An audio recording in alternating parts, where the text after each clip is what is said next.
Good morning everyone. Class है BSc part 2। Paper हम पढ़ रहे थे फर्स्ट, कौन सा था? वास्तविक विश्लेषण।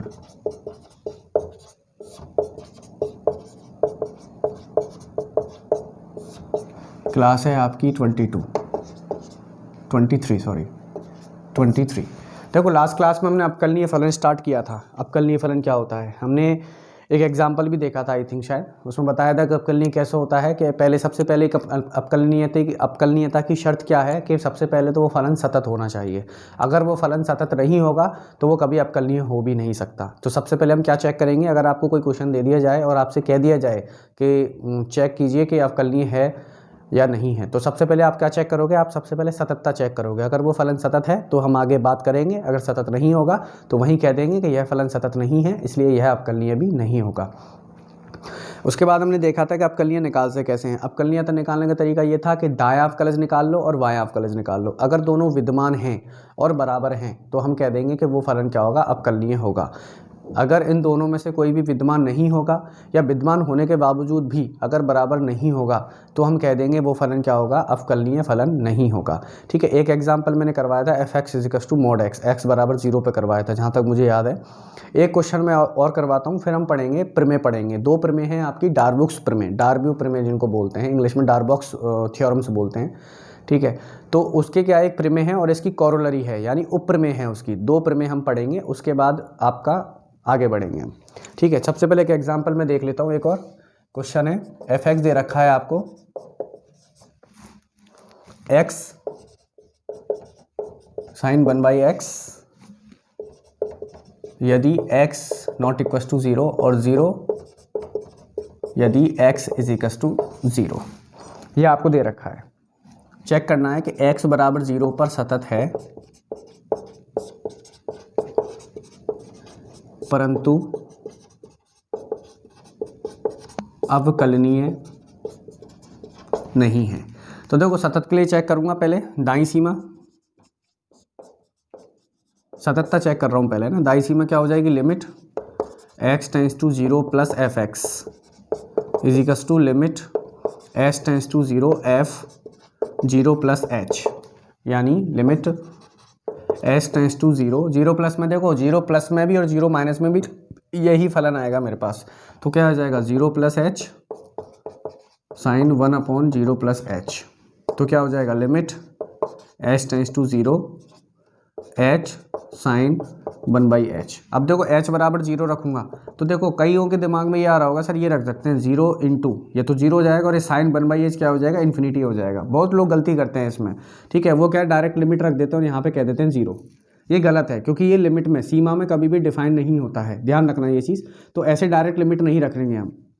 तो इसका क्या हो जाएगा? Limit s tends to 0 sine 1/h upon 1/h। इस चीज़ को मैं ऐसे लिख सकता हूँ क्योंकि इसको सॉल्व करूँगा तो यही चीज़ हमें मिलेगी। तो इसकी वैल्यू हमें पता है क्या होती है? 1 होती है।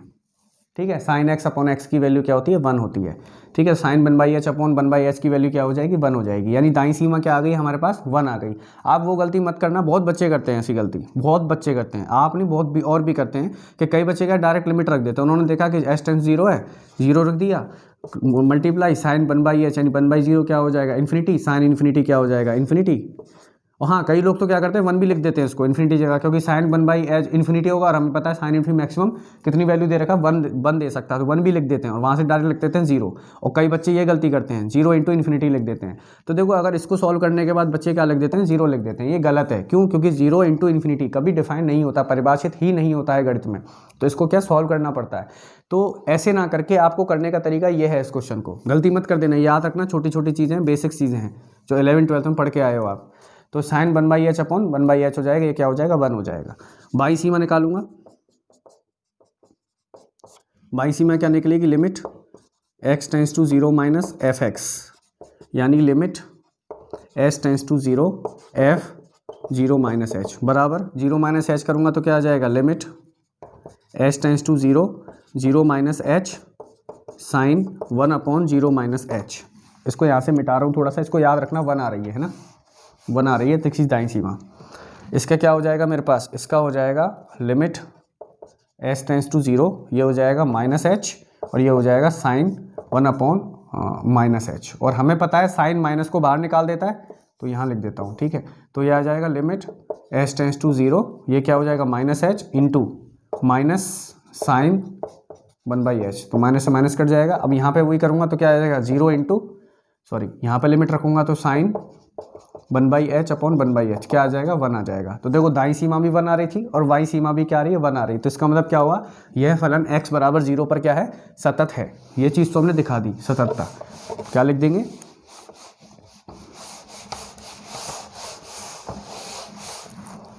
यह फलन x बराबर 0 पर सतत फलन है। अब क्या करूंगा मैं, अवकलनीयता। अवकलनीयता लगे क्या करते हैं, अवकलनीयता के लिए एफ डैश जेड क्या होता है, limit x tends to 0 plus f x minus F zero upon x minus zero. तो क्या हो जाएगा limit H tends to zero F zero plus h minus F zero upon h plus zero minus zero, limit H tends to zero f h minus F zero upon h. अब देखो limit H tends to zero तो देखो F H क्या आ जाएगा, ये वाला यानी h sine 1/h minus F zero की वैल्यू कितनी है, जीरो दे रखी है, अपॉन एच। तो क्या हो जाएगा limit H tends to zero h sine 1/h upon h. H से एच कट गया। अब देखो यहाँ पे सीमा रखोगे तो साइन इन्फिनिटी बनेगा। साइन इन्फिनिटी क्या होता है, इन्फिनिटी ही होता है, तो यानी विद्यमान नहीं, यानी इसका दायां अवकलज तो क्या है, विद्यमान नहीं हो रहा। तो बायां अवकलज निकाल के देखते हैं। अब देखो फलन तो यहीं पे हम कह सकते हैं कि ये क्या होगा, अवकलनीय नहीं होगा, क्योंकि अवकलनीयता के लिए सबसे पहले क्या बताया था मैंने कि सीमा क्या होनी, दायां अवकलज और बायां अवकलज क्या होना चाहिए, विद्यमान होना चाहिए। लेकिन यहाँ दायां अवकलज क्या है, विद्यमान नहीं हो रहा है। तो पता तो यही से लग गया हमें कि अवकलीय फलन नहीं है, लेकिन पेपर में पूरा सॉल्व करके दिखाना पड़ेगा तुम्हें। दायां अवकलज निकाल दिया तो बायां अवकलज भी दिखा के आना पड़ेगा, ठीक है। अब करते हैं बायां अवकलज।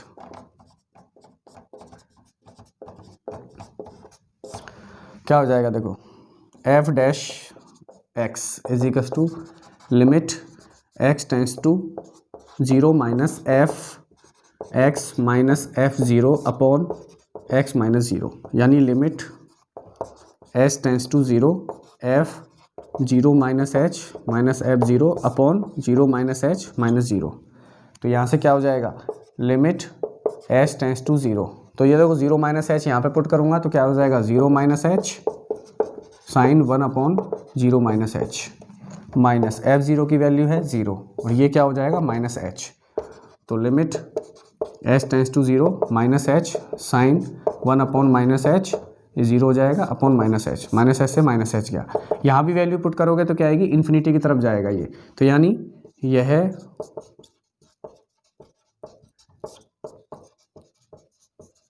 विद्यमान नहीं है। यानी इसका मतलब क्या हुआ, लिख देता हूं कि दायां अवकलज और बायां अवकलज क्या है, विद्यमान नहीं है, इसलिए यह फलन x बराबर 0 पर अवकलनीय नहीं होगा।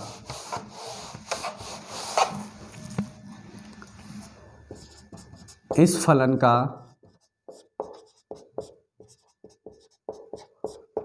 दायां अवकलज तथा बायां अवकलज विद्यमान नहीं है, इसलिए यह फलन x बराबर 0 पर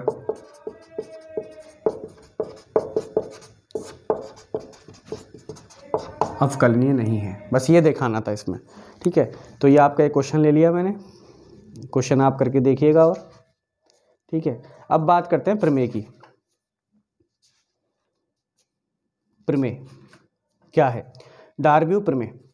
स्टेटमेंट लिखता हूं पहले, फिर आगे प्रमेय प्रूफ करवाते हैं। बहुत इंपॉर्टेंट है, अच्छे से समझना इसको, ठीक है। मैं थ्योरी लिखाऊंगा साथ में समझाता जाऊंगा, ठीक है। डार्बी प्रमेय,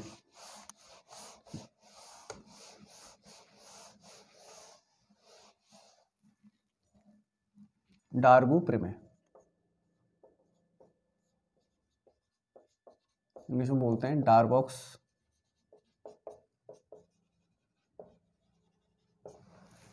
थ्योरम।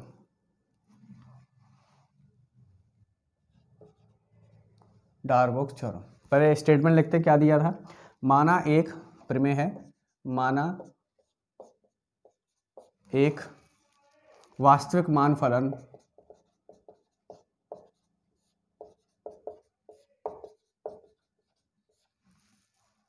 एफ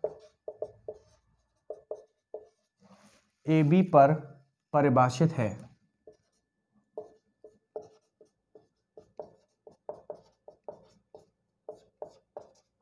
ए बी पर परिभाषित है यदि एफ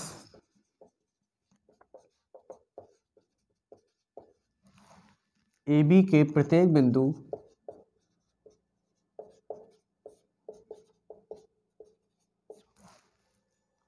पर अवकलनीय हो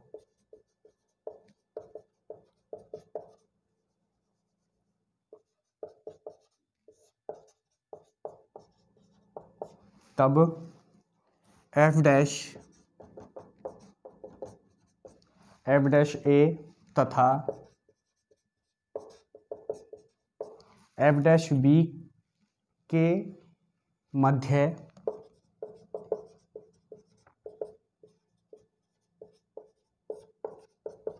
प्रत्येक मान प्राप्त करता है।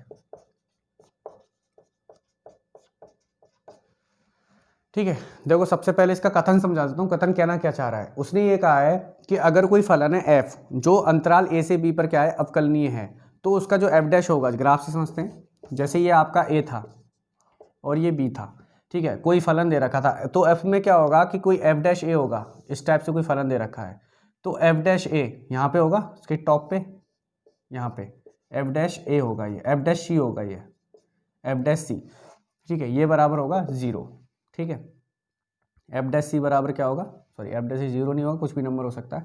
तो यानी ये कहने का मतलब ये कह रहा है कि एफ डैश ए और एफ डैश बी क्या होगा कि मध्य प्रत्येक मान प्राप्त करता है। यानी वो ये कह रहा है कि अगर आपके पास कोई फलन अंतराल ए और बी में क्या है अवकलनीय है, तो एफ डैश ए और एफ डैश बी उसका निकालोगे तो वो क्या करेगा, उनके बीच के जितने भी मान होंगे ना उनको सबको क्या करेगा, प्राप्त करेगा वो। बस इसको प्रूफ करना है। अब प्रूफ कैसे करना है वो मैं लिखा रहा हूँ, समझते जाना और मैं समझाता जाऊँगा। थ्योरी है, थोड़ा लंबी है ये थ्योरी, इसमें हर चीज़ में लिखाई गई है।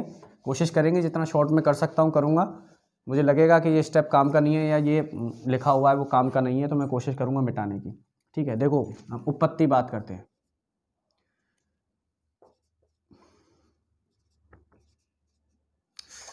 प्रूफ लिख देता हूँ हिंदी में, मेरे से लिखा नहीं जा रहा, आप देख लेना अपने हिसाब से। ठीक है, माना एफ डैश ए, सबसे पहले क्या माना, माना एफ डैश ए greater than F dash B है। ठीक है, अब उसने क्या कहा है कि एफ डैश और एफ डैश ए और एफ डैश बी क्या है, मान क्या करेंगे, वो कंटेन करेंगे यानी प्राप्त करेंगे उन दोनों के बीच के। तो माना एफ डैश ए क्या होगा, एफ डैश ई से बड़ा होगा, मान के चल लिया मैंने, तथा कि एक संख्या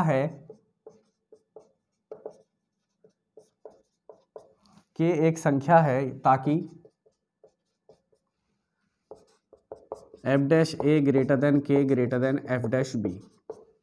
इसका मतलब ये हुआ कि एफ डैश ए और एफ डैश बी क्या बोल रहा था वो, कि प्रत्येक मान क्या करेंगे, प्राप्त करेंगे। तो मैंने मान लिया वो के मान प्राप्त कर रहे हैं, वो क्या कर रहे हैं, के मान प्राप्त कर रहे हैं। तो एफ डैश ए ग्रेटर देन के और greater than F dash b, इनके बीच का मान क्या होगा, के मान लिया मैंने। वो कह रहा था ना कि ए और बी के बीच का मान प्राप्त करेंगे, तो मैंने मान लिया के ऐसा मान है जो दोनों के इन दोनों के बीच के मान्स हैं इसमें। यानी के मान्स का मतलब आ रहा है कि के नंबर्स ऑफ वैल्यूज आ रही हैं। इसको कैसे समझा सकते हैं, जैसे 1 2 3 ए और बी के बीच में क्या है, 1 2 3 4 हैं। तो मैंने मान लिया कि 1 2 3 4 का एक समुच्चय में ले लिया के, और उनको क्या कर रहा है, वो विद्यमान प्राप्त कर रहा है। ठीक है, हमें प्रदर्शित करना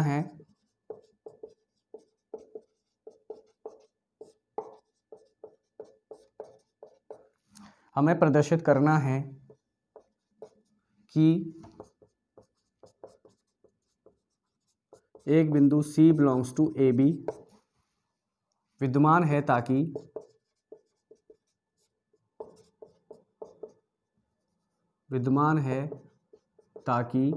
F dash C is equal to k, ये हमें क्या करना है, सिद्ध करना है, प्रदर्शित करना है। यानी इसमें बीच में एक बिंदु ऐसा होगा जो के को किसके नंबर के बराबर होगा, के बराबर होगा।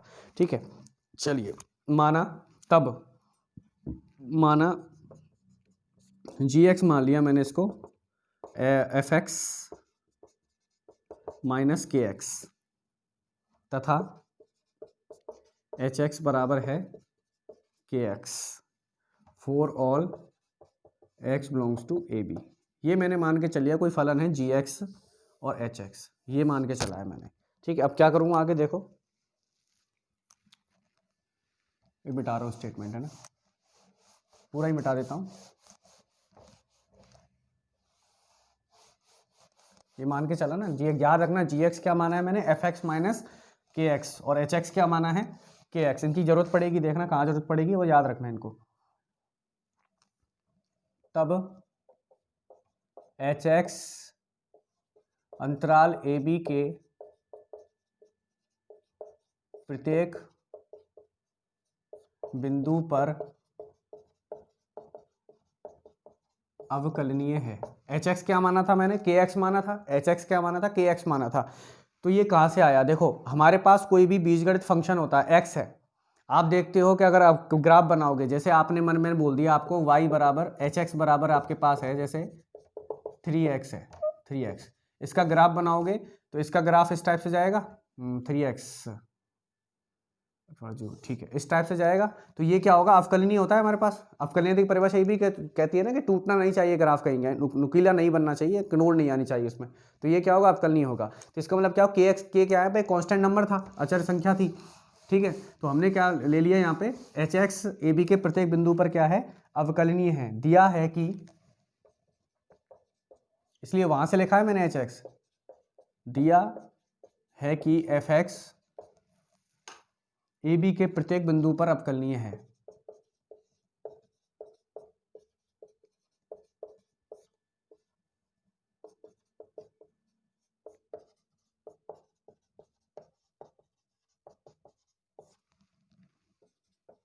प्रत्येक बिंदु पर अवकलनीय है। अतः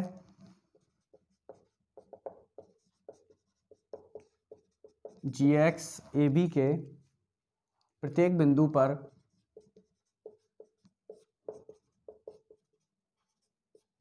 प्रत्येक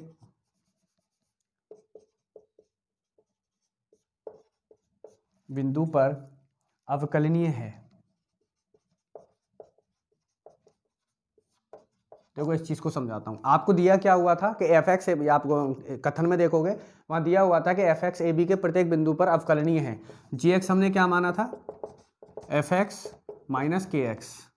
ठीक है, तो हमें पता है कि एफ एक्स क्या है मेरे पास, अवकलनीय है, और के एक्स क्या है, अवकलनीय है। तो दो फलनों का गुणा करो, चाहे योग करो, चाहे घटाओ या डिवाइड करो, वो दोनों क्या होते हैं, अवकलनीय ही होते हैं। अगर ये फलन अवकलनीय है और ये फलन अवकलनीय है तो इनका मल्टी सब्ट्रैक्शन यानी घटाना भी क्या होगा, एक अवकलनीय फलन होगा। तो यहाँ से क्या और लिख दिया मैंने कि जी एक्स क्या है, ए बी के प्रत्येक बिंदु पर अवकलनीय है। देखो ये इसको अपने मन से नहीं लिखा है मैंने, ये तो आपको दिया हुआ था कि एफ एक्स क्या है, अवकलनीय है, और के एक्स मैंने आपको बता ही दिया क्यों अवकलनीय है, क्योंकि इसका ग्राफ बनाओगे तो कहीं भी नहीं टूट रही है, तो इसका मतलब ये भी अवकलनीय होगा। और मैंने आपको सततता में बताया था कि दो सतत फलनों का योग, दो सतत फलनों का घटाना, दो सतत फलनों का गुणा करना और दो सतत फलनों का भाग करना भी क्या होता है, सतत फलन होता है। वही गुणधर्म अवकलनीयता के भी लागू होता है। यानी दो अवकलन फलनों का योग करो, गुणा करो, घटाओ या क्या करो, भाग दो, वो भी क्या होता है, एक अवकलनीय फलन होता है। तो यहाँ पे दो अवकलनीय फलनों का क्या है, गुणा है, सॉरी घटाना है, दो अवकलनीय फलनों का घटाना भी क्या होगा, एक अवकलनीय फलन होगा। तो ये चीज मैंने यहीं से लिखी है कि जी एक्स ए बी पर क्या होगा, एक प्रत्येक बिंदु पर अवकलनीय होगा। तो यहाँ से क्या हो जाएगा, देखो अवकलनीय है, अवकलनीय होगा तो वो फलन क्या होगा, सतत भी होगा, क्योंकि सतत है तभी तो अवकलनीय हुआ है। ठीक है, तो अवकलनीय है तो हम लिख सकते हैं कि जी एक्स ए बी पर सतत फलन भी होगा, क्योंकि अवकलनीय है तो ऑटोमेटिकली वो सतत हो जाएगा। ठीक है, और यहां से क्या लिख सकता हूं, एक प्रमेय आपको मैंने करवाई थी कि अगर कोई फलन सतत है तो वो क्या है, परिबद्ध होता है। तो जी एक्स ए बी पर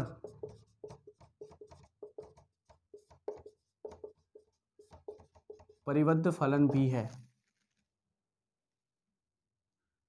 अगर परिबद्ध है, अगर कोई फलन परिबद्ध है, मैंने आपको अनुक्रम में बताया था कि अगर कोई अनुक्रम परिबद्ध होता है तो उसके उच्चक मान और निम्नक मान विद्यमान होते हैं। अगर कोई फलन भी परिबद्ध होगा तो उसका उच्चक मान और निम्नक मान भी प्राप्त होगा। तो यहां से लिख सकता हूं, इसलिए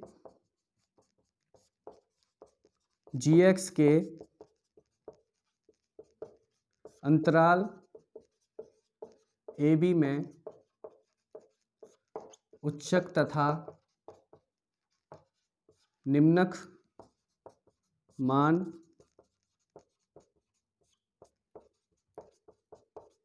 विद्यमान होंगे। ठीक है, यहां तक ये कर दिया हमने। अब उच्चक और निम्नक मान निकालने के लिए क्या करते हैं, मैक्सिमम मिनिमम पॉइंट निकालने के लिए क्या करते हैं, डेरिवेटिव करते हैं। तो डेरिवेटिव करूंगा,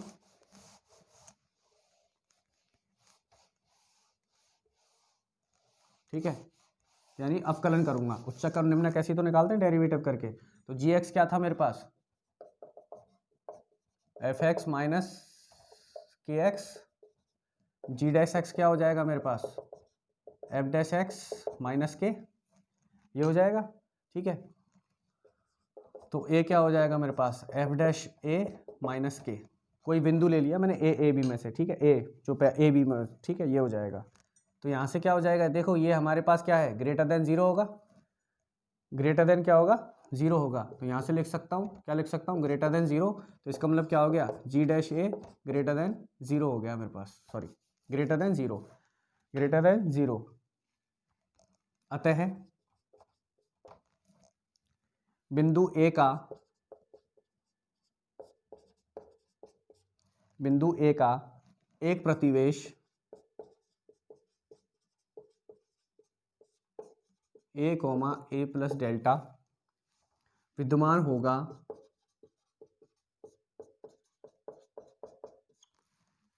जिसमें g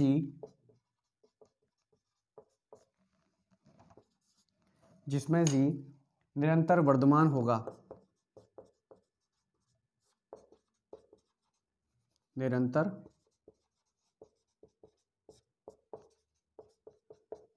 विद्यमान होगा,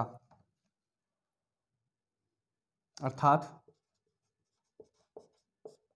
x greater than a implies g(x) greater than ga। ये वर्तमान की परिभाषा होती है, लिखवा चुका हूँ तो ज़्यादा डेरिवेटिव नहीं करूँगा, सॉरी डायरेक्ट एक्सप्लेन नहीं करूँगा। देखो इस चीज़ को आपको कन्फ्यूज हो रहा होगा, इसको समझा देता हूँ एक बार।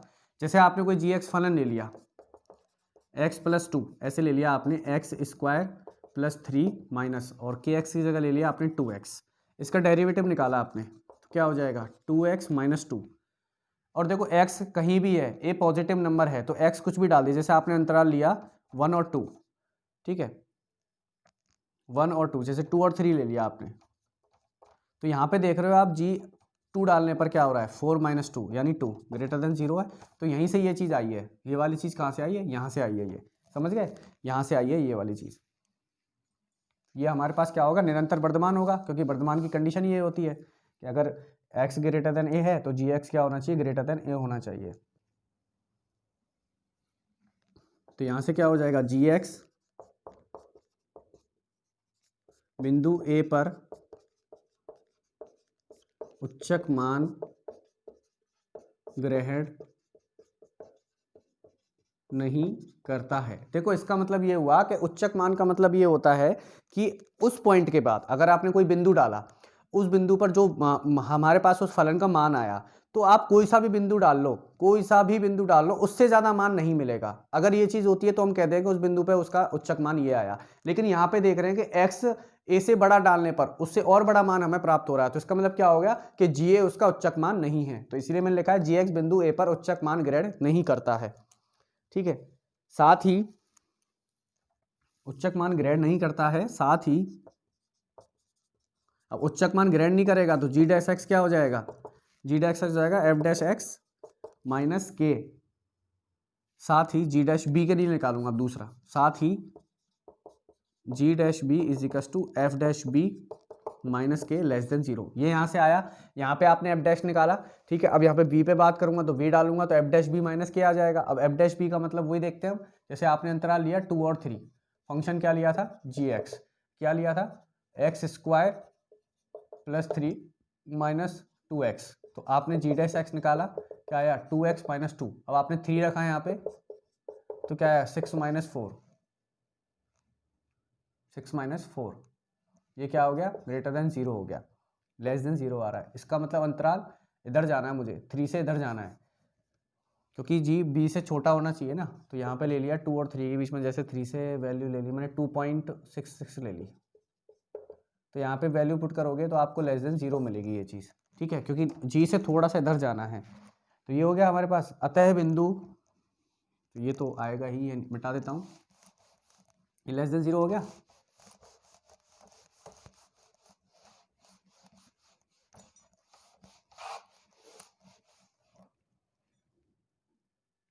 अतः बिंदु B का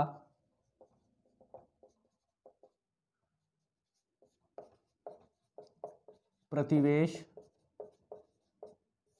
अतः बिंदु B का प्रतिवेश B minus delta comma B विद्यमान होगा जिसमें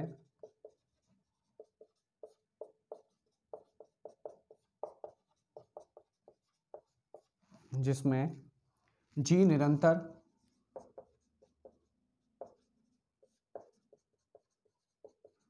हासमान फलन है। अब निरंतर हासमान है अर्थात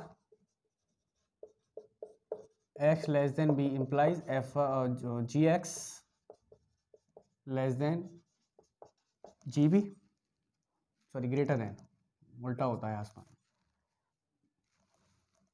इससे यहाँ क्या निकल के आया जी बी पर भी उच्चक मान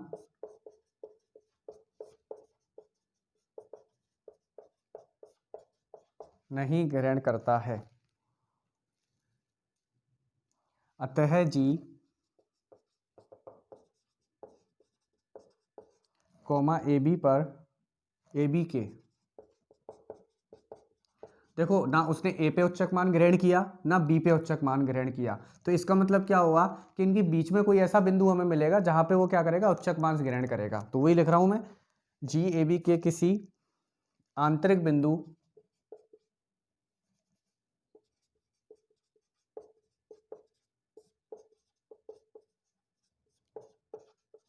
सी पर अपना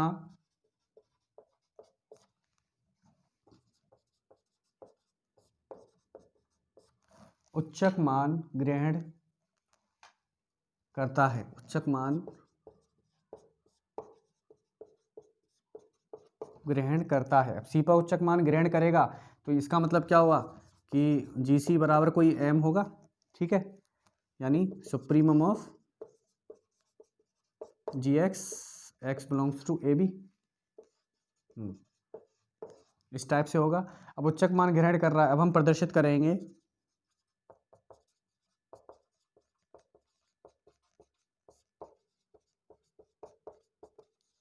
जी डैश सी, इसका डिफरेंशिएशन क्या हो जाएगा 0 हो जाएगा। ये प्रदर्शित करना है कि एफ डैश सी का 0 हो जाएगा। क्यों प्रदर्शित करना है कि एफ डैश सी बराबर अगर 0 हो गया तो इसका मतलब क्या होगा कि उसका जी सी पे क्या होगा एक उच्चक मान प्राप्त होगा।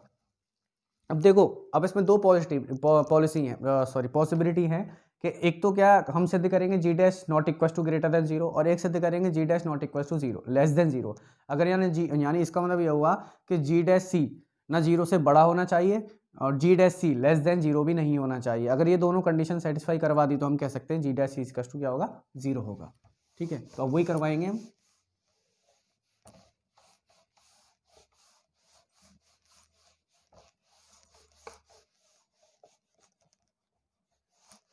देखिए माना जी डैश सी ग्रेटर देन 0 तब बिंदु सी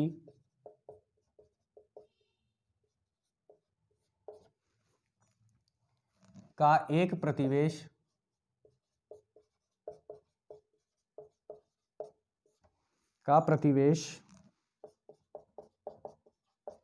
C comma C plus delta विद्यमान होगा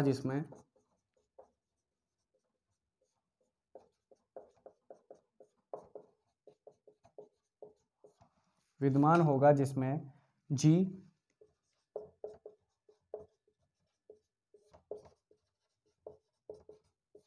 निरंतर वर्धमान विद्यमान होगा जिसमें जी निरंतर वर्धमान होगा,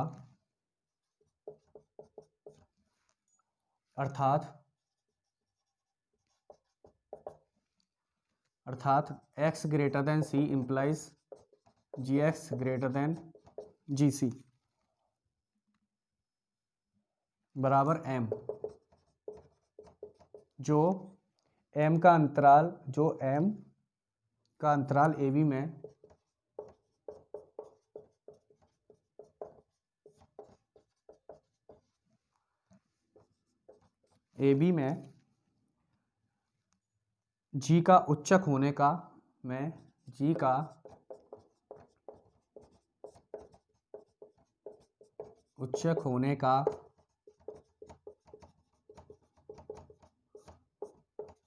विरोधाभास है,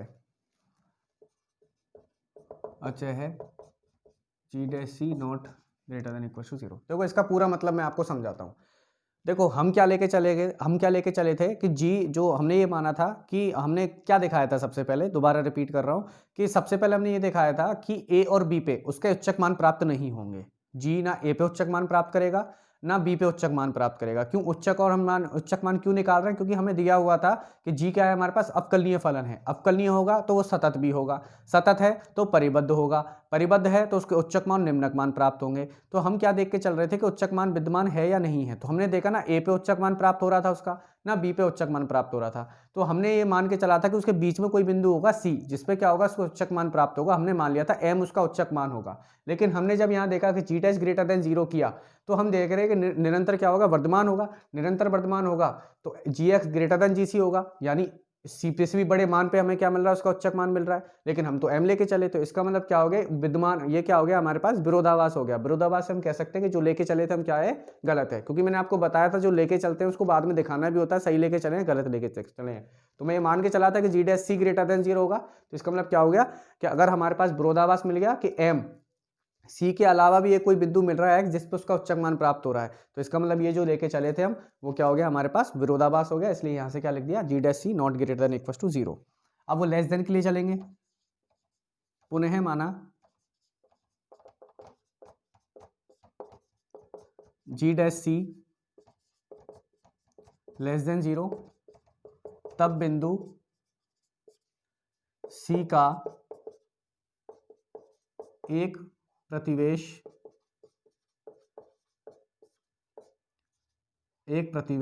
सी माइनस डेल्टा कोमा सी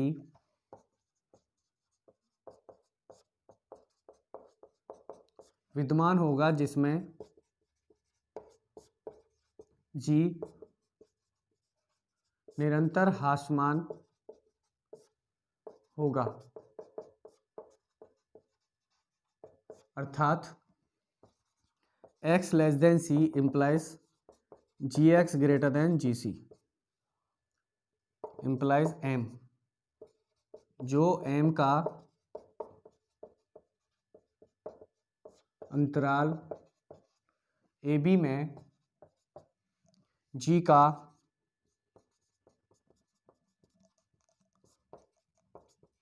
उच्चक होने का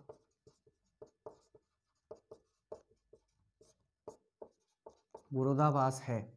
अतः G dash C not equal to less than 0। ये भी दिखा दिया हमने। ये इसका जब उल्टा था, नहीं समझा रहा समझ लेना, क्योंकि मैं बता चुका हूँ ये ग्रेटर देन के लिए, लेस देन में सच उल्टा था और कुछ नहीं था, सोचना खुद।